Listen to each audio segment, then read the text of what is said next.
রক্তাক্ত জুলাইয়ের 17 তারিখ গোটা দেশ পরিণত হয় এক যুদ্ধক্ষেত্রে।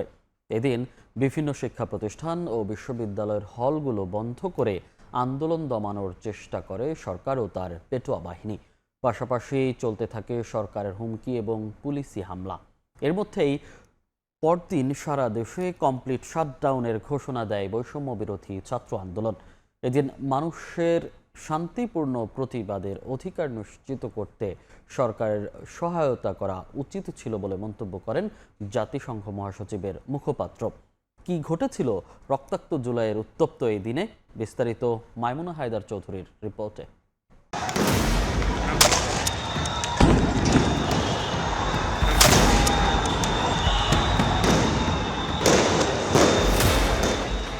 2024-এর 17 জুলাই রাজপথে ওঠে প্রতিবাদের ঝড়। আগের সকল দাবি, সকল চাওয়াকে ছাপিয়ে এদিন ভাইয়ের মৃত্যুর ক্ষোভে ফুঁসে ওঠে ছাত্র সমাজ। তাতে যোগ দিতে শুরু করেন নানা শ্রেণী পেশার মানুষ। কোটা বনাম মেধার দাবিকে ছাপিয়ে রাজপথ তখন শুধুই ভাই হত্যার বিচারের দাবিতে প্রকম্পিত। দুই দিক থেকে আমাদের উপরে গুলি করেছে, টিয়ার শেল মেরেছে।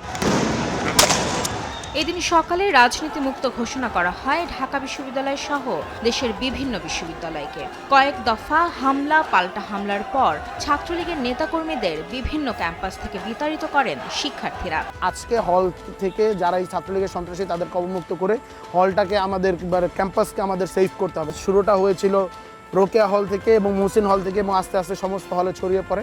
সবার শেষে স্বাধীন হয়েছিল এফআর হল নীলক্ষেতের পাশে। সেখানে অনেক ধরনের যে অস্ত্র শস্ত্র নিয়ে ছাত্রলীগের যে সন্ত্রাসীরা এবং বহিরাগত সন্ত্রাসীরা তারা এটা প্রোটেক্ট করতেছিল।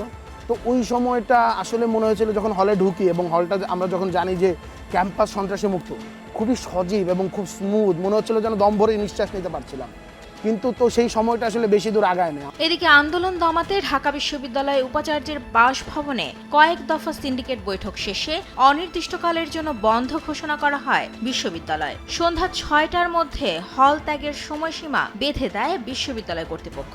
যখন রংপুর বিশ্ববিদ্যালয়ে একেবারে মেরে ফেলা হলো আবু সাইদকে, এই দৃশ্য দেখার পরে আমাদের পক্ষে আসলেই আর থেমে থাকা সম্ভব হয়নি। ঘটনা তো সেদিন থেকে দ্রুত বদলাতে শুরু করেছে, কেননা হল বন্ধ করা হয়েছে, বিজিবি পুলিশ ইত্যাদি দিয়ে ছেয়ে গেছে বিশ্ববিদ্যালয় ক্যাম্পাস। প্রচন্ড গুলি শব্দ আর ফোন করছে ম্যাম এরকম হচ্ছে, আমাদেরকে আটকে দিয়েছে, আমরা বের হতে পারছি না। 17 জুলাই সরকারি ছুটি থাকলেও ঢাকা সহ দেশের বিভিন্ন এলাকায় চলে দফায় দফায় সংঘর্ষ, ধাওয়া পাল্টা ধাওয়া, বিক্ষোভ মিছিল, মহাসড়ক সড়ক অবরোধ। পূর্ব নির্ধারিত কর্মসূচি অনুসারে নিহতদের স্মরণে গায়েবানা জানাজার জন্য টিএসসিতে যাওয়ার সময় পুলিশের বাধার মুখে পড়ে বিক্ষোভকারীরা। এ সময় শহীদ মিনার সহ আশেপাশের এলাকা পরিণত হয় রণক্ষেত্রে। আমরা চেয়েছিলাম যে কোনো শহীদের লাশ আমরা ক্যাম্পাসে নিয়ে আসতে পারি কিনা জানা যায়, কিন্তু সেই সুযোগ আমাদের দেওয়া হয়নি। হসপিটালে ঘুরেছি, মর্গে ঘুরেছি। আমরা গায়েবানা জানাজার সিদ্ধান্ত নিই। গায়েবানা জানাজার যখন ঘোষণা করি তার আগেই দেখতেছিলাম যে ক্যাম্পাসের দুপাশে ফোর্স এনে জড়ো করা হচ্ছে। গায়েবানা জানাজা পড়ানোর জন্য আসার পথে নিউ মার্কেট নীলক্ষেত মোড়ে আমাদের সাথে পুলিশের সাথে ব্যাপক সংঘর্ষ হয়। সেখানে আমাদের 3-4 জন ভাই মারাত্মকভাবে আহত হয় এবং আমাদেরকে একটা সময় প্রথমে কাঁদানে গ্যাস হয়েছিল, তারপরে রাবার বুলেট, তারপরে সরাসরি গুলিতে চলে গিয়েছিল তখনকার সময়ের ফ্যাসিস্ট পুলিশ লীগ। গায়েবানা জানাজা শেষ করে আমরা যখন কফিন মিছিল নিয়ে টিএসসির দিকে যাই, তখন একদিক থেকে টিএসসির দিকে আক্রমণ করা হয়, আরেক দিক থেকে হলো গিয়ে ভিসি চত্বরের যে পাশটা সেই দিক থেকে আমাদের উপর আক্রমণ করা হয়, অর্থাৎ একটা লাইক আ স্যান্ডউইচ। এর মুহূর্তে একটা রাবার বুলেট আমার হাতে এসে পড়ে এই জায়গাটার মাঝে। কোটা সংস্কারকে কেন্দ্র করে চলমান সহিংসতার পেছনে সামাজিক যোগাযোগ মাধ্যমে ছড়ানো গুজব দায়ী বলে মন্তব্য করেন তৎকালীন তথ্য প্রযুক্তি প্রতিমন্ত্রী। এক পর্যায়ে বন্ধ করে দেওয়া হয় ব্রডব্যান্ড ইন্টারনেট। যখন গুজবটা সোশ্যাল মিডিয়াতে ছড়ালো যে 2 জন মৃত্যুবরণ করেছে, তখন কিন্তু কেউ মৃত্যুবরণ করেনি। এদিকে পল্টনে পুলিশের সঙ্গে সংঘর্ষ হয় বিএনপি নেতাকর্মীদেরও। গ্রেফতার হয় 25 থেকে 30 জন নেতাকর্মী। আন্দোলনকে অন্য খাতে নিতে একটি দল ষড়যন্ত্র করছে বলে অভিযোগ করেন পুলিশের তৎকালীন অতিরিক্ত কমিশনার হারুনুর রশিদ। ঘটনাটাকে অন্যদিকে ধাবিত করার জন্য কেউ কাজ করছে। এদিন শিক্ষার্থীদের ওপর হামলার নিন্দা জানায় জাতিসংঘ।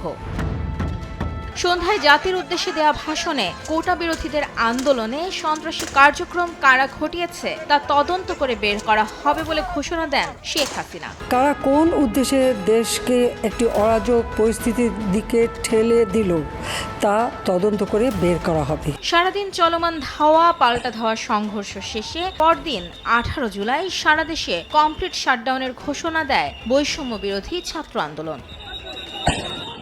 হল বন্ধের নির্দেশ, বুলেট কিংবা টিয়ারশেল কোনো কিছু দিয়েই সেদিন শিক্ষার্থীদের দমাতে পারেনি তৎকালীন সরকার, বরং 17 তারিখের এই প্রতিরোধী আন্দোলনের মোড় ঘুরিয়ে দেয় পরদিনের কমপ্লিট শাটডাউনের দিকে।